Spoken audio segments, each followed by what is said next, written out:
Hey guys, welcome to Quick Tech Take. AI, artificial intelligence. It's all the rave right now in the tech industry, and it's the darling of basically everyone that talks about tech right now is talking about AI. AI is so much in the talks right now, that even Facebook has kind of dished the metaverse, in turn for AI. Facebook is working on AI, Microsoft is working on AI. I bet even somewhere deep down somewhere, Amazon is working on AI. Everybody's talking about AI, and AI has so much promise. What it can do and what it's already doing. Large language models like ChatGPT, they're basically setting a trend. Passing by exams, giving better, advice to patients than actual doctors.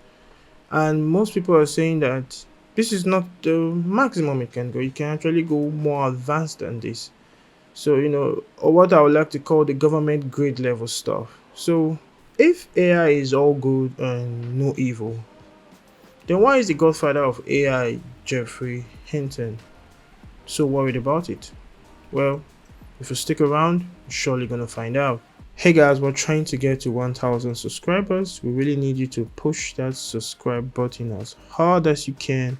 So, let's jump right to it. Jeffrey Hinton is giving a warning about AI, and he says the world needs to find a way to control artificial intelligence. So the world needs to find a way to control artificial intelligence, which means it can get out of hand. So what ways can the world implement control? That is a very, very big question.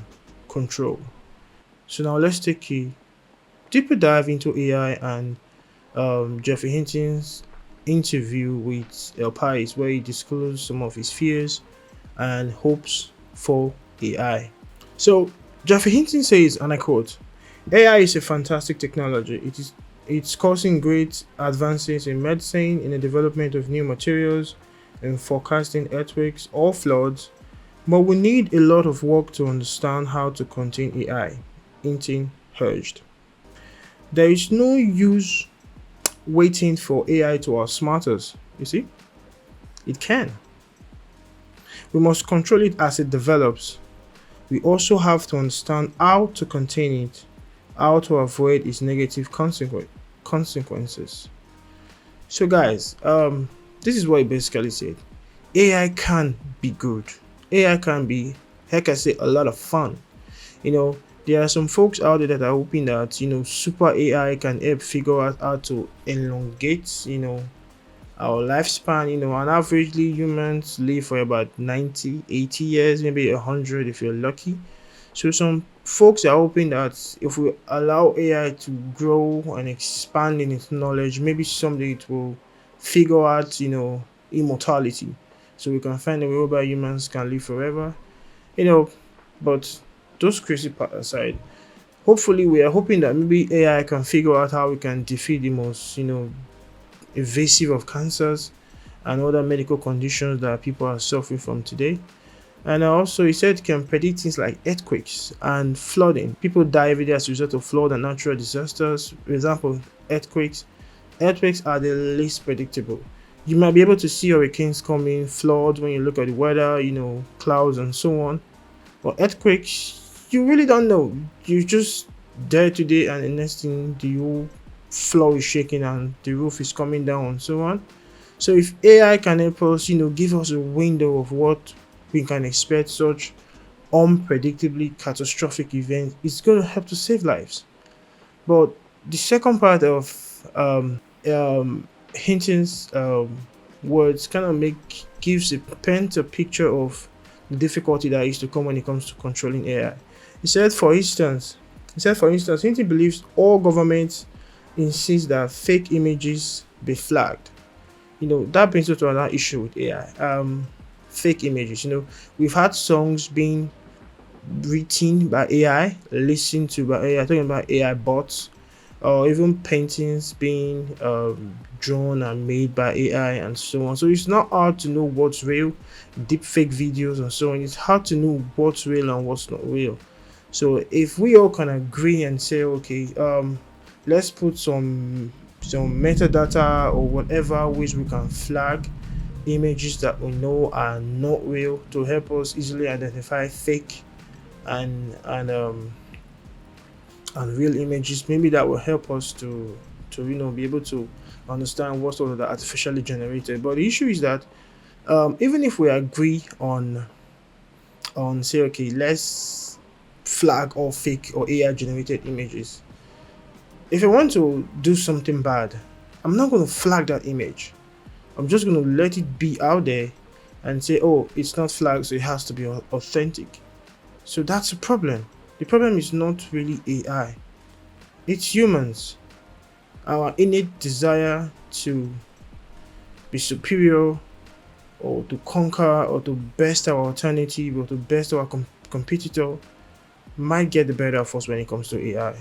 Well, some popular figures in the tech space like Elon Musk have said we should have a pause or 6-month pause in the development of AI, that this should help to slow down the rate of AI development. But Jeffrey Hinton, the godfather of AI, the godfather, actually has a different opinion. Well, he says, and I quote, actually from his interview with Pais, the god the godfather of AI told Pais via video conference that he believed the letter calling for a 6 month long moratorium on training AI systems more powerful than OpenAI's ChatGPT-4 is completely naive, and that the best he can recommend is that many very intelligent minds work to figure out how to contain the dangers of these things. So a 6 month pause is not going to help us. 6 month pause is not going to be enough. So which means we have to look for smarter ways to contain it as we develop it, not build it now and find containment later. So we have to, as we develop, as we train these AI systems, we have to have the smartest minds working alongside to make sure to plug every possible loophole and gap so things don't get out of control. We've created machines that are more powerful than we are, and what if they now have minds more powerful than us? Hitton said that we have entered completely unknown territory. We are capable of building machines that are stronger than ourselves, but we are still in control, which is still very important. Imagine an excavator had a mind of his own. Who's gonna stop it? Me? I'm getting the hell out of his way. But if we develop machines that are smarter than us, he asked, we have no experience dealing with these things. His estimate is that it's going to take about 5 to about 20 years for AI to surpass human intelligence. I guess that is where it becomes super intelligence. I'm not too sure, but 5 to 20 years. Sincerely, I'm hoping for the 20-year part of the spectrum. So the big problem with AI is this: control or alignment. Whoever develops the AI, or as they say, who pays the piper detects the tune or dictates the tune. Sorry. AI obviously could be of benefit. We've seen its advancement in medicine and predicting hurricanes, earthquakes, and so on, natural disasters. So the thing is this: if, for example, Russia, develops their own AI, we can't tell them how to use it. Neither can we tell another country how to use their AI they've developed. Like Mr. Hinton also said that. So the big question is, can we make sure that AI has goals that benefits us? This is the so-called alignment problem, and we have several reasons to be very concerned. The first is that there will always be those who want to create robot soldiers. Don't you think Putin would develop them if he could? He questioned. You can do that more efficiently if you give the machine the ability to generate its own set of targets. In that case, if the machine is intelligent, it will soon realize that it achieves its goals better if it becomes more powerful. AI could be used for so many nefarious activities apart from the good. What about election models, predicting of voters and all? It will better analyze voter information, voting histories, and so on. You know the right kind of campaign to use to manipulate people to voting for your candidate, the right words to say, the right buzzwords to say on campaign trade, on your campaign trail, hit on these words, and so on and so forth. Having an AI playing to those things might actually make things no longer balanced anymore. Having okay, how would you train an AI model? Do you train the AI model to be more liberal or to be more conservative? Do you There are many hot button issues today in America, like gun control and so on.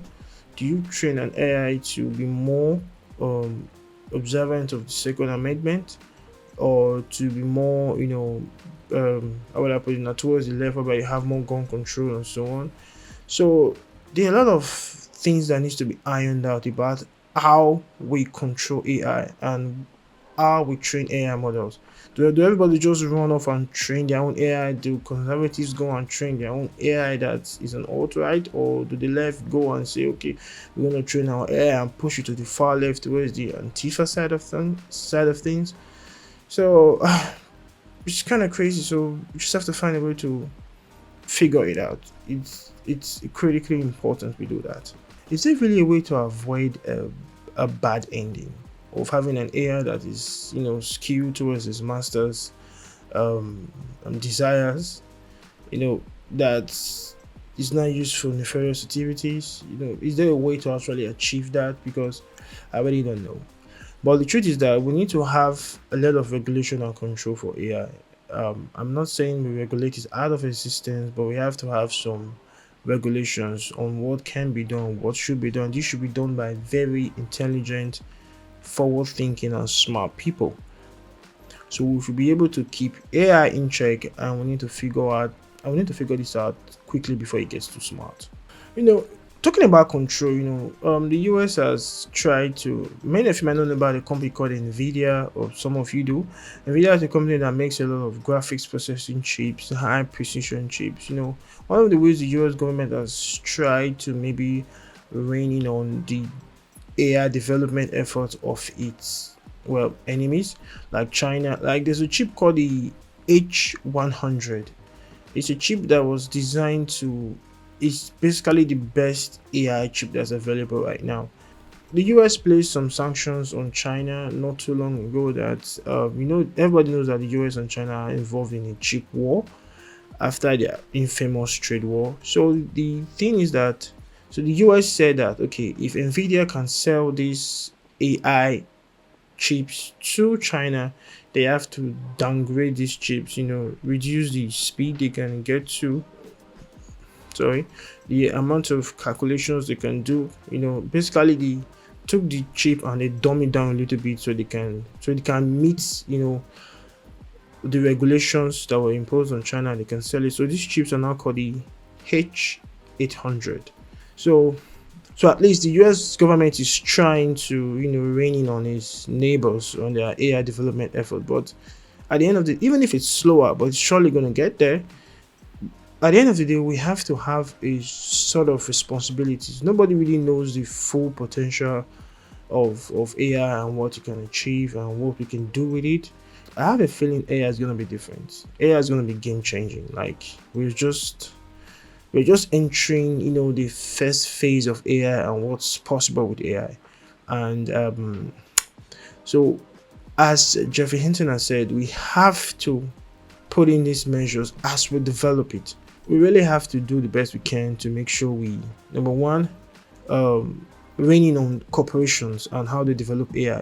These companies I just mentioned earlier in this video, they are competing all with each other, to try and outsmart the next best and bring out the next best innovation. Sometimes they put, safety, at the back seat, because you're trying to achieve the first breakthrough in AI and whatever.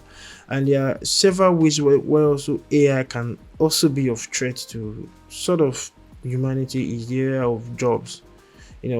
There's no doubt AI is gonna kill jobs. There are many jobs today that exist, might not be many, but there are jobs today that exist that can be replaced by AI. So guys, that's all for Quick Tech Take. Like, share, and subscribe, and we'll see you in the next one. And also guys, please don't forget to subscribe. I'm trying to get to 1,000 subscribers. We need your support to keep putting out more awesome content. And for me and to you guys, it's peace and have a lovely day. Goodbye.